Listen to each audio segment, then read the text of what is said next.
Good morning friends, welcome to the prelims booster session. आज का पहला टॉपिक है ट्रांसनिस्ट्रिया। तो ट्रांसनिस्ट्रिया मोल्डोवा का एक ईस्टर्न रीजन है, जो कि इसको आप ब्रेकअवे रीजन कहोगे, क्योंकि वहाँ पर जो है एक वो अलग रीजन है। ऑफ कोर्स मोल्डोवा का पार्ट नहीं है। बहुत सी कंट्रीज ऑफ कोर्स इस चीज़ को एक्सेप्ट नहीं करती हैं, रिकग्नाइज नहीं करती हैं, बट यस, मोल्डोवा का तो एटलीस्ट पार्ट जो है वो ट्रांसनिस्ट्रिया नहीं है। तो अब वो क्यों न्यूज़ में आया है? क्योंकि बहुत सारे एक्सप्लोजन्स हुए हैं इस एरिया में, इस टेरिटरी में। तो कहा जा रहा है कि जो ये रशिया यूक्रेन वॉर है वो यहाँ पर शिफ्ट हो सकती है। रशिया यहाँ से ट्रांसनिस्ट्रिया का यूज़ करते हुए यूक्रेन पर अटैक कर सकता है ना। तो अब हम देखते हैं ट्रांसनिस्ट्रिया। पहले तो मैप में देखते हैं ट्रांसनिस्ट्रिया कहाँ पर है। तो ये देखो, ये आपका यूक्रेन है, ये आपका नीचे ब्लैक सी है, तो ये क्राइमियन पेनिनसुला है। ये आपका साथ में मोल्डोवा लगता है कंट्री जो है यूक्रेन के साथ। तो जो उसका ये ईस्टर्न रीजन है ये है ट्रांसनिस्ट्रिया। तो एक्चुअली ट्रांसनिस्ट्रिया जो है वो उसने अपनी इंडिपेंडेंस डिक्लेयर की 1992 में, जब सोवियत यूनियन ब्रेकअप हो रहा था ऑफ कोर्स। तो मोल्दोवा जो है उन्होंने ट्रांसनिस्ट्रिया में इन्वेड करके जो है इसको ऑफ कोर्स अपनी कंट्री में जो है पार्ट बनाने की कोशिश की। लेकिन उस समय जब रशियन सोल्जर्स वहाँ पर जो है सिचुएटेड थे, तो उन्होंने इस अटैक को रेजिस्ट किया। तो इससे क्या हुआ कि मोल्दोवा के कंट्रोल से जो है ट्रांसनिस्ट्रिया वो फ्री रहा है। अब ऑफ कोर्स बहुत सी कंट्रीज़ जो हैं वो ट्रांसनिस्ट्रिया को मोल्दोवा का पार्ट मानती हैं, खासकर western countries. But of course independent जो है उसको इवन रशिया भी जो है उसको एक इंडिपेंडेंट कंट्री नहीं मानता है।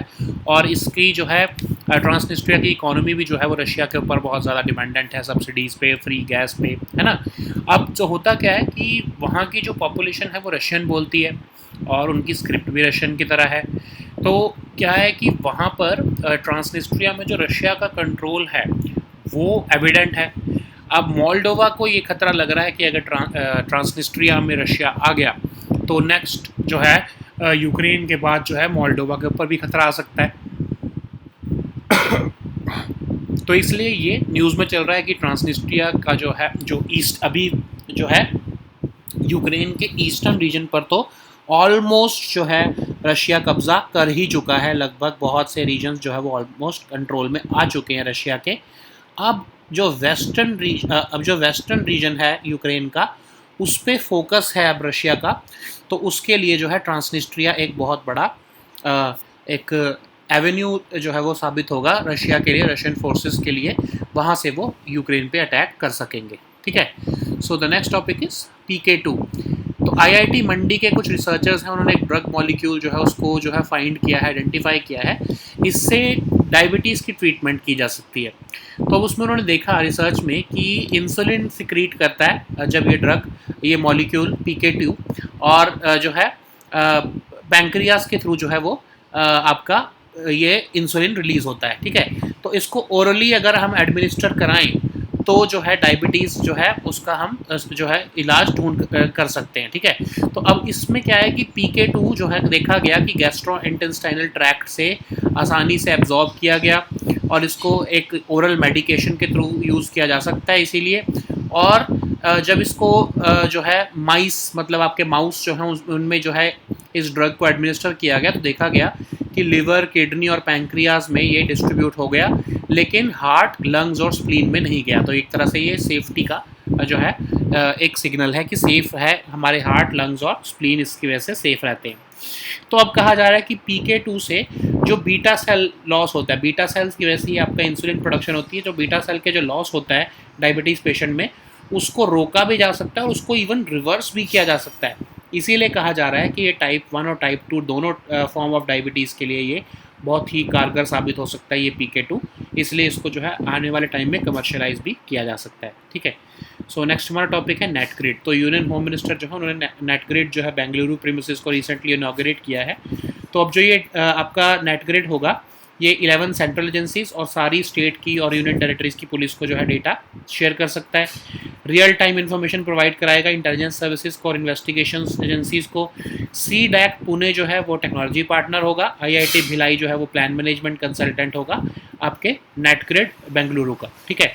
नेट ग्रिड क्या है? नेट ग्रिड जो है एक होम मिनिस्ट्री का ऑफिस का एक अटैच्ड ऑफिस है, एक इंटीग्रेटेड इंटेलिजेंस फ्रेमवर्क देता है, सारी सिक्योरिटी एजेंसीज के डेटाबेस को कनेक्ट करता है, काउंटर टेररिज्म मेजर्स जो है और उससे रिलेटेड जो भी डेटाबेस जो है गवर्नमेंट के पास आता है, including credit card transactions, tax details, bank account details, visa, immigration record, ये सारी जो है जो डेटाबेस, ये सारी आपकी 11 सेंट्रल एजेंसीज के साथ शेयर किया जाता है, और इवन स्टेट और यूटी पुलिस के साथ भी जो है इसको शेयर किया जाता है।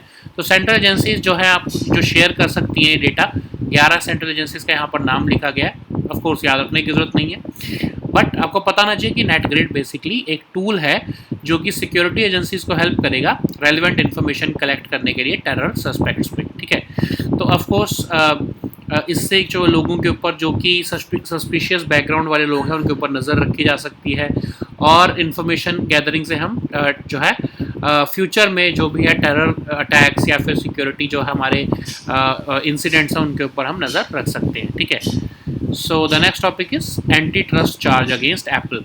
तो यूरोपियन यूनियन जो है उन्होंने एंटी ट्रस्ट केस किया है एप्पल के ऊपर, और कहा है कि एप्पल जो है वो अपनी डोमिनेंट पोजीशन का यूज़ करते हुए कॉन्टैक्टलेस पेमेंट जो है वो बाकी कंपनीज को अलाउ नहीं कर रही है।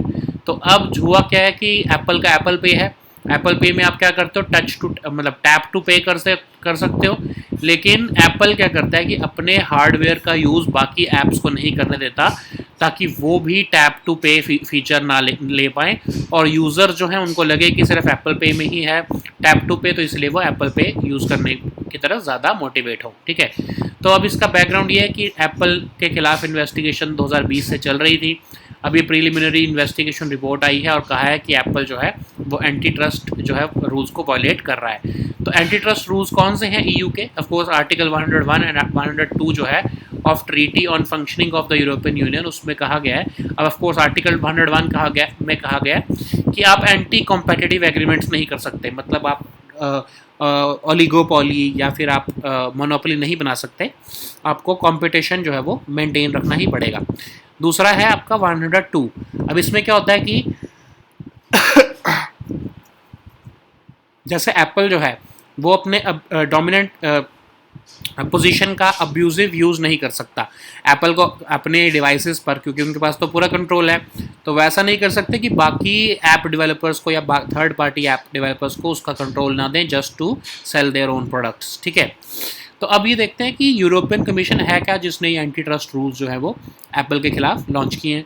तो यूरोपियन कमीशन ईयू की पॉलिटिकली इंडिपेंडेंट एग्जीक्यूटिव आर्म है, जैसे हमारी गवर्नमेंट ऑफ इंडिया है ना, हमारी गवर्नमेंट ऑफ इंडिया हमारी पार्लियामेंट में लेजिस्लेशन लेके आती है, फिर जो लेजिस्लेशन बनता है उसके डिसीजन को इम्प्लीमेंट करती है, ठीक है। तो वैसे ही जो है ये यूरोपियन कमीशन भी है।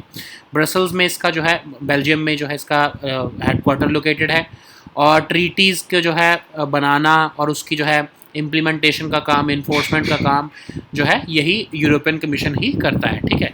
सो नेक्स्ट टॉपिक हमारा है open network for digital commerce. तो अभी हमने किया था इस टॉपिक को पहले भी, अब इसके बारे में थोड़ा सा डिटेल में देखते हैं। तो DPIIT जो है वो आपके open network for digital commerce के साथ लाइव जा चुका है। अब इससे होगा क्या कि जितने स्मॉल मर्चेंट्स हैं या छोटे दुकानदार हैं उनको जो है एक मौका मिलेगा ई कॉमर्स प्लेटफॉर्म से जुड़ने का। अब ये ओपन सोर्स क्या होता है? ओपन सोर्स में क्या होता है कि आप एक प्रोसेस बना रहे हो, आप उसके कोड को आप ओपन छोड़ देते हो कि उसको कोई भी यूज़ कर सके, ठीक है। तो होता क्या, जैसे आपको UPI का एग्जांपल देते हैं, UPI गवर्नमेंट ने बना दिया, उसको ओपन सोर्स कर दिया। उसके ओपन सोर्स होने की वजह से ही आपको फ़ोन पे, गूगल पे, अमेज़ॉन पे, मोबीक्विक, जो भी आपको आप सोच सकते हो वो इसीलिए होता है कि उसमें वो क्या होता है कि सब एग्जांपल लेते हैं गूगल पे क्या करता है, आपसे डेटा पहले इकट्ठा किया, आपसे आप जब इनपुट करते हो कि मुझे इतने पैसे भेजने हैं किसी सामने वाले को, तो आपसे वो पहले बस डेटा उठाता है, फिर वो UPI के सर्वर्स के साथ कनेक्ट करता है, ठीक है। UPI के सर्वर्स के साथ कनेक्ट करके ट्रांजैक्शन होती है। गूगल पे तो सिर्फ एक आपका आउटलाइन, जो आपका बाहरी जो है एक हिस्सा है, पीछे जो सारी ट्रांजैक्शन हो रही है वो आपके UPI के सर्वर्स पे ही हो रही है। उनके कोड को बस ओपन सोर्स कर दिया गया है, तो उसका जो है यूज़ इस्तेमाल करते हुए गूगल पे, फ़ोन पे, ये सब जो है ऐप्स बन सकती हैं, ठीक है। तो अब यही ई कॉमर्स पे ही लाने की कोशिश की जा रही है कि अभी क्या होता है कि अमेज़ॉन का सारा डेटा जो है वो उनके पास रहता है, उनका जो बैक एंड प्रोसेसेस हैं वो सारे उनके अपने हैं, फ्लिपकार्ट का भी ऐसा ही है। तो उससे क्या होता है कि इन दोनों की मोनोपोली बन चुकी है। ओलिगोपोली बन चुकी है, और ये दोनों ही जो है मेन डुओपोली लगा लो।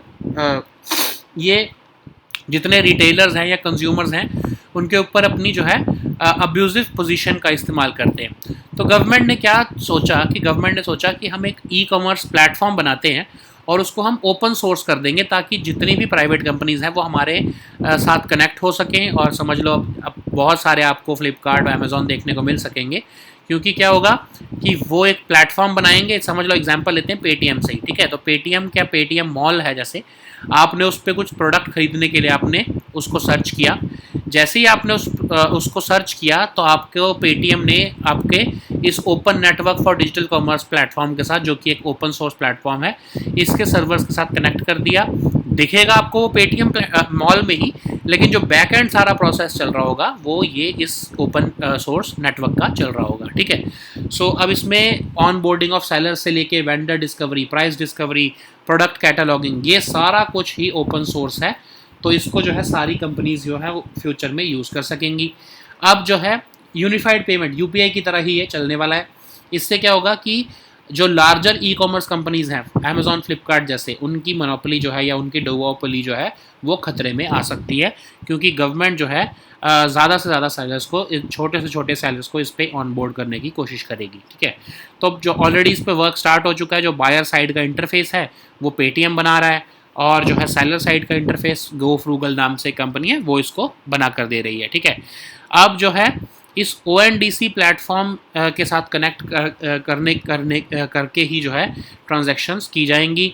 आप समझ लो, मैंने आपको जैसे बताया कि पेटीएम मॉल पे आप जाओगे, पेटीएम मॉल आपको सिर्फ दिखा रहा है, आपको सिर्फ डिस्प्ले दे रहा है, पीछे का जो सारा बैक एंड प्रोसेस है वो इस ONDC पे चलेगा, ठीक है।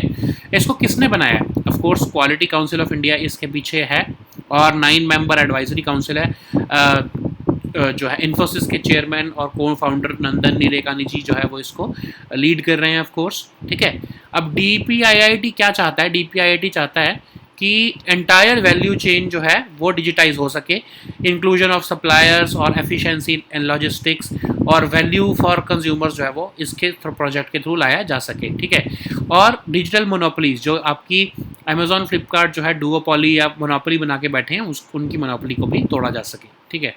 सो नेक्स्ट टॉपिक हमारा है कोआलिस्टला गैस फील्ड। तो बांग्लादेश ने इस गैस फील्ड को जो है वो डिस्कवर किया है और देखा है कि 20 million cubic feet of gas per day यहाँ से निकाली जा सकती है।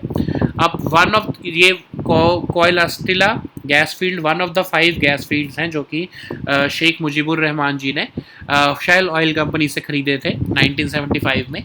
सबसे पहला जो गैस फील्ड है बांग्लादेश का वो सिलहट में बना था 1955 में, और लगभग 11 ट्रिलियन क्यूबिक फीट की कैपेसिटी है बांग्लादेश में गैस की, ठीक है। So now let us see all these topics in English. So the first topic is Transnistria. So Transnistria is a breakaway region of Moldova, and a series of bomb blasts in this territory has raised alarms among the Western countries, because they are assuming, and even Ukraine is assuming, that next Russia would try to use the territory of Transnistria against an offensive for an offensive against Ukraine in the western Ukraine region. Okay, so this Transnistria, so just see this map. It is here on the eastern side of Moldova, but it is sharing the border with western Ukraine. So you know that almost a majority of the eastern Ukraine has been captured by Russia already, but now Russia wants to focus upon the western side. So for that, this Transnistria region could act as the conduit for it to launch an offensive against Ukraine. Okay, so what is Transnistria? So of course it lies between Moldova to its west and Ukraine towards its east, and Transnistria declared its independence in 1992 when the Soviet Union broke up. So Moldovan troops tried to take over this territory, but because Russian soldiers were present in that area, so they were able to resist them. Okay, so since then it has remained free of Moldovan control, and it is not even, but of course none of the most of the countries continue to see Transnistria as a part of Moldova, and even Russia does not recognize it as independent country. So it recognizes Russia recognizes Transnistria as just a territory, and its economy, Transnistria's economy is dependent on Russian subsidies for and free oil. Okay, so free oil and gas. So a majority of people in Transnistria speak Russian, and they also use the Cyrillic script like the Russians.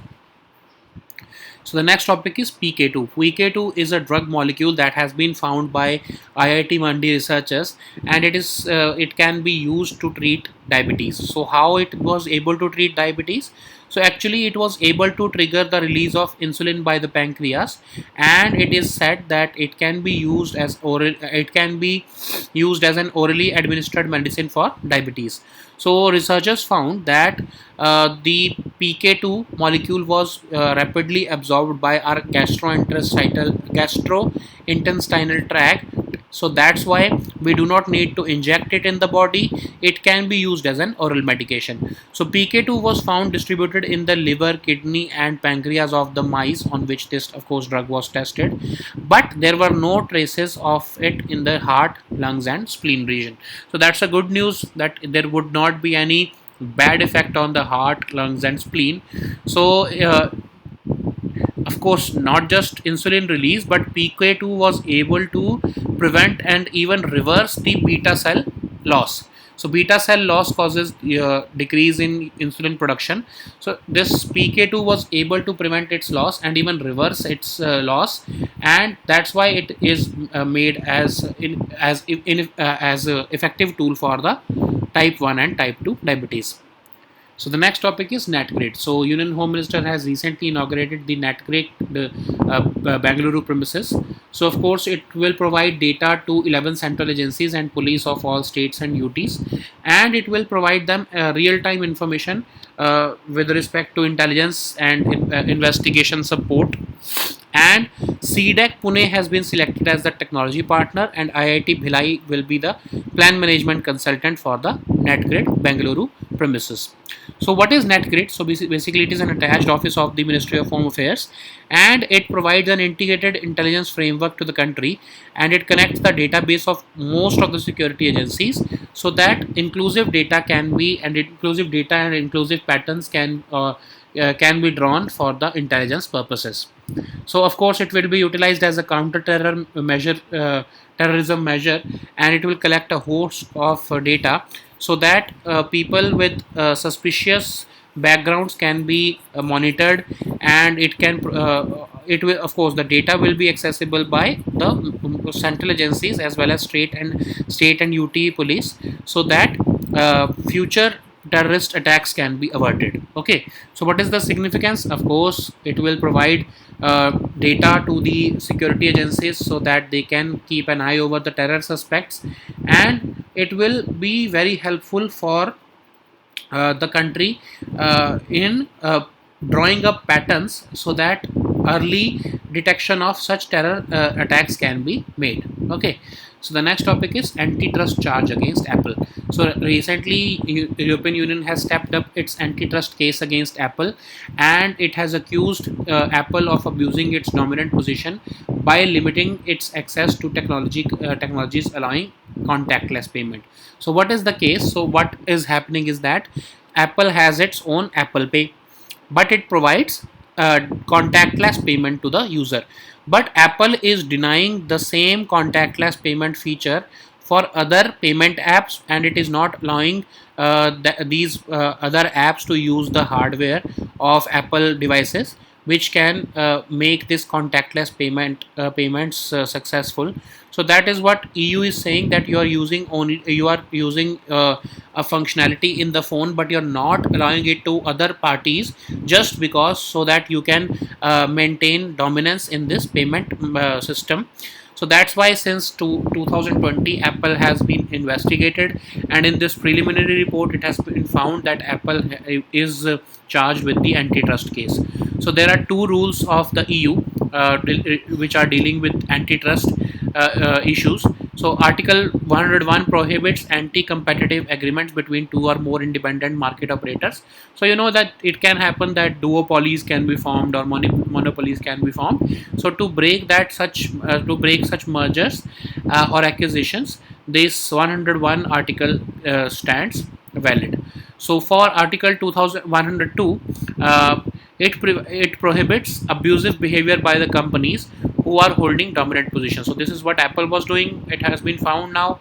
So that this is this if Apple would be sued by EU, it would be sued under this Article 102 of the Treaty on the Functioning of the European Union. Okay, so European Commission, of course, is empowered to start investigation on these charges, who are so that the companies who are using the dominant position to scuttle competition can be investigated. Okay, so what is the European Commission? So, like I was telling you that EU is a politically independent executive arm of I'm sorry, European Commission is the politically independent executive arm of the EU, and it basically, like our government of India does, it draws up the proposals for the new European legislation.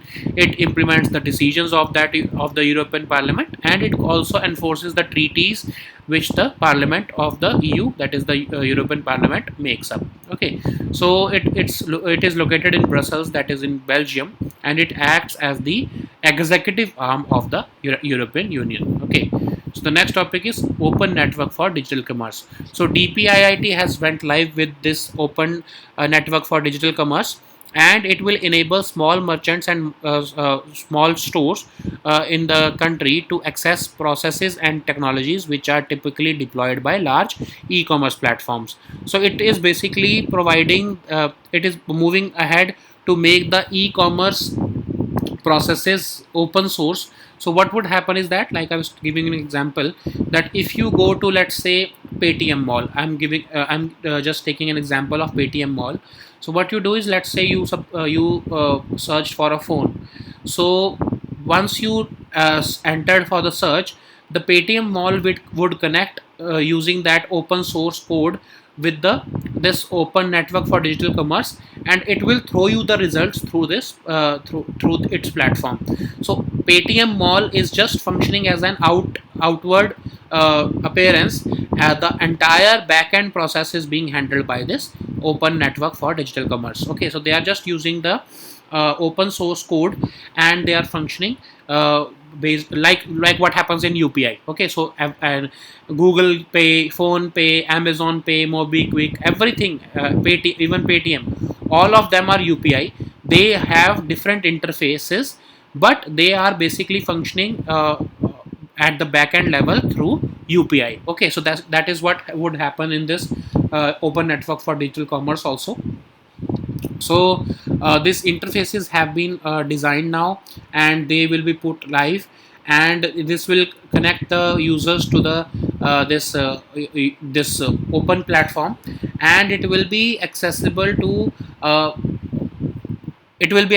to all those who are able to utilize this open source code. So who is behind this project? Of course, the DPIIT is commissioning this project with the help of Quality Council of India, and a 9-member advisory council has been formed under the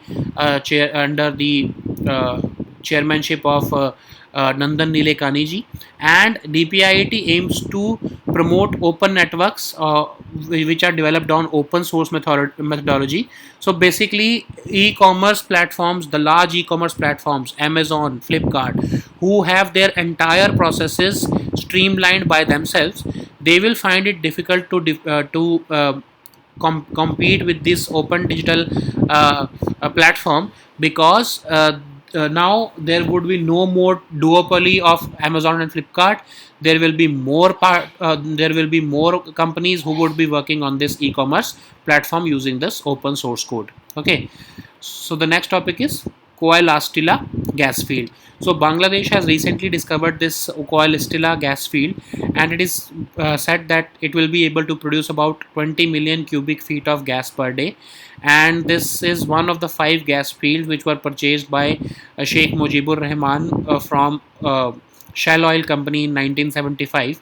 The first gas field was, of course, found by Bangladesh in Selhet, that is in 1955, and about 11 trillion cubic feet of gas is present in Bangladesh to be explored. Okay, so these were our topics for today. We'll meet next time with new topics. Until then, goodbye and take care.